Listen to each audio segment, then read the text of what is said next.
Ali Hasan polio के मर्ज में ये मुब्तला हैं और इन्होंने अपनी माजूरी को मजबूरी नहीं समझा। अपने बच्चों का पेट पालने के लिए ये गाड़ियों के टायरों को पंक्चर लगाते हैं। पहले दिन की जो कमाई मैंने अपने वालिद को जाके दी थी, मेरे वालिद के खुशी के मारे आंखों में पानी आ गया था।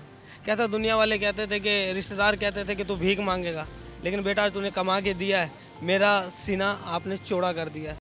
उर्दू पॉइंट की वीडियोस देखने के लिए हमारा चैनल सब्सक्राइब कीजिए और बेल के आइकन पर क्लिक कीजिए ताकि आप हमारी तमाम आने वाली वीडियो से बाखबर रह सकें। पोलियो के मर्ज, टांगों की माजूरी के बाइस जहां आपको आराम करने की ज़रूरत थी, वहां आपने मेहनत मजदूरी को तरजीह दी। क्या हालात हैं, क्या वजह बनी? हालात कुछ नहीं थे, पुराना टाइम था तो उस टाइम कारोबार नहीं था, हालात थोड़े कमज़ोर थे। तो मेरे हालात ऐसे ही थे कि एक टांग से माजूर हूँ, मैं कुछ कर नहीं सकता था। तो फिर मैंने चाहा कि अपनी ज़िंदगी को कोई मकसद दूँ, मकसद दिया अपनी ज़िंदगी को, काम सीखा, साइकिलों का काम सीखा है। जब देखा कि साइकिलों के काम से अब गुजारा नहीं होगा तो फिर मैंने बड़े टायर पंचर का काम सीखा है। कितने अरसे से आप टायरों को पंक्चर लगाने का ये काम कर रहे हैं? इसी काम को ही आपने क्यों चुना? कितने दिन में ये काम सीखा आपने? काम इसलिए चुना मैंने क्योंकि मैं अपने आप को साबित करना चाहता था कि माजूर इंसान हो सकता है, पर माजूर हो के माजूरी ना दिखाए। तो मैंने इसलिए इस काम को तरजीह दी। अपनी औकात से ज़्यादा मैंने हैवी काम सीखा है। वो इसलिए सीखा है कि ताकि चार इंसान देखें, वो समझें कि यार एक टांग वाला इतना हैवी काम कर सकता है, तो हम तो सही सलामत हैं। हम भीख मांग रहे हैं, हम भी करके दिखाएं लोगों को, हम भी करें। जज्बा पैदा किया लोगों के अंदर, एक लोगों के अंदर शऊर पैदा किया मैंने, ताकि मैं एक टांग से माजूर होकर कर सकता हूँ। आप सही सलामत हो, आप क्यों नहीं कर सकते हो? इसलिए मैंने इस काम को चुना। आपके आसपास वाले लोगों की आपके बारे में क्या राय थी? रिश्तेदारों की क्या सपोर्ट आपको हासिल रही? रिश्तेदारों की सपोर्ट तो यही हासिल हुई है अभी तक। रिश्तेदार तो अभी भी मुझे यही कहते हैं कि कराची के अंदर ये काम थोड़ी कर रहा है, ये तो भीख मांग रहा है। अब उन रिश्तेदारों को सिर्फ दिखना चाहिए कि मैं भीख नहीं मांग रहा, मैं अपनी करके खा रहा हूँ और अल्हम्दुलिल्लाह मैं कर रहा हूँ। सिर्फ रिश्तेदारों को ये पता चल जाए कि ये करके खा रहा है। मेरे रिश्तेदार तो अभी भी मेरे खिलाफ बातें करते हैं, बोलते हैं ये कराची के अंदर कमाता थोड़ी है, ये तो भीख मांगता है। लेकिन मैं भीख नहीं मांगता, मैं भीख दे सकता हूँ, ले नहीं सकता। और अल्लाह का शुक्र है अपनी मेहनत के पैसे अपनी जेब में डालता हूँ, भीख मांग के नहीं डालता। लोगों की ऐसी क्या बात थी जो आपको इतनी बुरी लगी, आपने फिर मेहनत मजदूरी को काम करने को तरजीह दी? मैं तकरीबन 7 साल का था, तो जब मेरे वालिद और मेरे चाचा वगैरह बैठे हुए थे तो उसके अंदर से मुझे आवाज़ आई थी कि मेरे अबू का नाम शेर मोहम्मद है, वैसे गग्गर कहते हैं, कि इसका लड़का माजूर हो गया है, ये मांग के खाएगा।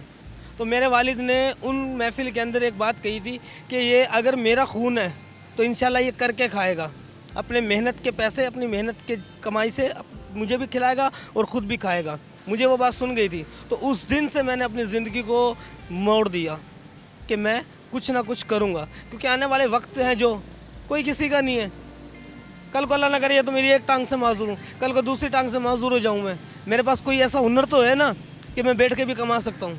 इस काम को शुरू करने के बाद पहले दिन की कमाई जब आप घर लेके गए अपने, तो घर वालों के क्या जज्बात थे? आप जज्बात क्या थे? जब मैंने साइकिलों की दुकान डाली और पहले दिन की जो कमाई मैंने अपने वालिद को जाके दी थी, तो मेरे वालिद के खुशी के मारे आंखों में पानी आ गया था।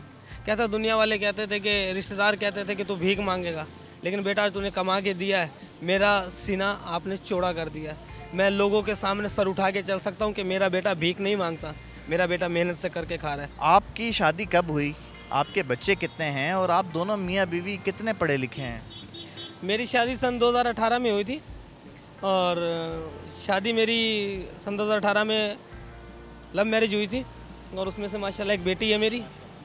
और माशाल्लाह लड़की ने मुझे खुद चुना था।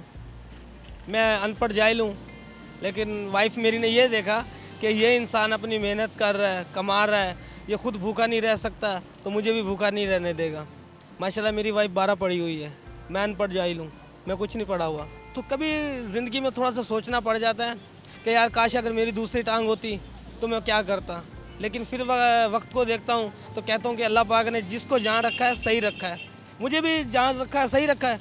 क्या पता अल्लाह पाक ने मुझे रखा है इसके अंदर कोई बेहतरी होगी उसकी, इसलिए बेहतरी अल्लाह पाक ने खूबसूरत बीवी दी, बच्चे दिए, भाई है, बहन है, अम्मी है, घर बार अपना है, अल्लाह का शुक्र है। प्यारे भाई, आपके पास अपनी इस बीमारी से मुतल्लिक क्या मालूमात हैं? ये मर्ज़ आपको कब लाहक हुआ? आपने इसका इलाज करवाया था या नहीं करवाया था?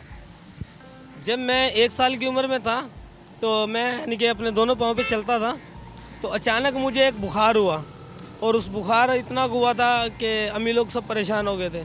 तो मैं यानी कि खड़ा खड़ा गिर जाता था। अम्मी ने बोला कि क्या हो गया, और वैसे भी 4 बहनों के बाद में एक भाई हुआ था। मैं तो बड़ी मिन्नतों से मन्नतों से मांगा गया था, लेकिन जब मैं चलता चलता गिर गया ना तो अम्मी को पता चला कि ये क्या हो गया इसको। अम्मी मुझे जब डॉक्टर के पास लेके गई तो डॉक्टर ने बताया कि इसको मोर का बुखार हो गया। ये दोनों हिस्सों पे इसके दोनों हिस्से इसके ख़त्म करेगा, ये दोनों टांगों से माजूर हो जाएगा। अम्मी ने मेरी ने कहा कि इसका मुझे तो इलाज करवाना है, तो उसने कहा तो खर्चा तो बहुत है। तो उस टाइम अम्मी की शादी का जो जेवर वगैरह था, संदूक वगैरह, पेटियां वगैरह जो भी था, बकरियां थी, भैंसें थी, अम्मी ने सब कुछ बेच दिया था इस इलाज के पीछे। लाखों रुपया लगा था, तब जाके एक टांग का मालिक बना था, वरना दोनों टांगों का मालिक नहीं था मैं। तब जाके एक टांग का मालिक हुआ मैं। अम्मी को पता चल गया था, डॉक्टर ने बता दिया था कि दोनों टांगों से चला जाएगा। तो अम्मी लोगों ने रो रहे थे, बहनें रो रही थी, अम्मी रो रही थी, भी बड़ी मिन्नतों से मन्नतों से मांगा गया ये। और ये अगर दोनों टांगों से माजूर हो गया तो क्या करेगा ये? कौन खिलाएगा इसको, कौन नहलाएगा, कौन पहनाएगा, कौन वॉशरूम कराएगा? लेकिन अल्लाह पाक की रहमत, अल्लाह पाक का एहसान है मेरे ऊपर कि अल्लाह पाक ने मेरी एक टांग छीनी। एक टांग छीनने के बावजूद भी मुझे 10 टांगों की ताकत दी है। आपकी हिम्मत को मेरे भाई सलाम है। और मुझे ये बताइएगा, आप जो टायर पंक्चर का जो काम आप यहाँ पर कर रहे हैं, कितने लोग आपके साथ होते हैं? कौन कौन आपकी यहाँ पर इस जगह पर हेल्प करता है, या आप अकेले ही सारा काम देख रहे हैं? नहीं, पहले मैं अकेला ही करता था, और अकेला करना कोई मुश्किल नहीं है मेरे लिए, मैं अकेला भी कर सकता हूँ। 24-24, 12-48 घंटे में चल सकता हूँ अकेला। लेकिन फिर भी मैंने कारीगर रखा अपने पास कि कभी आना जाना पड़ता है, इसलिए हम 2 बंदे होते हैं दुकान पे। मैं भी काम करता हूँ, मेरा कारीगर है वो भी काम करता है, दोनों मिलजुल के काम करते हैं, हम 2 ही बंदे हैं सिर्फ। ज़िंदगी की ख्वाहिशात क्या हैं? कोई ऐसी ख्वाहिश जो आप चाहते हैं कि पूरी हो जाए? ख्वाहिश यही है कि कब तक किराए के धक्के खाऊंगा, कब तक किराए पे चलाता रहूँगा। अल्लाह पाक से अपना मांग रहा हूँ, कोई अल्लाह पाक कोई अपना सेटअप डालने का कोई मौका दे मुझे, कोई हिम्मत दे।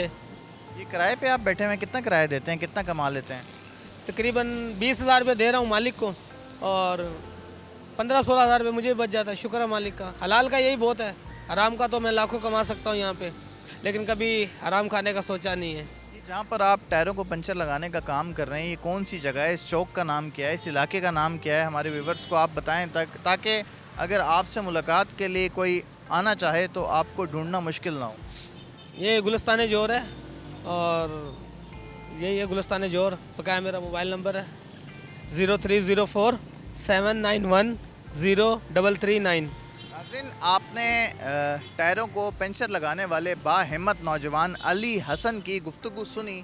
इन्होंने बताया कि इनकी ज़िंदगी के अंदर पोलियो के मर्ज़ ने भी इनके हौसले को नहीं तोड़ा, और ये अपने बच्चों की खातिर हक हलाल की मजदूरी कमाने के लिए पुरअज़्म है।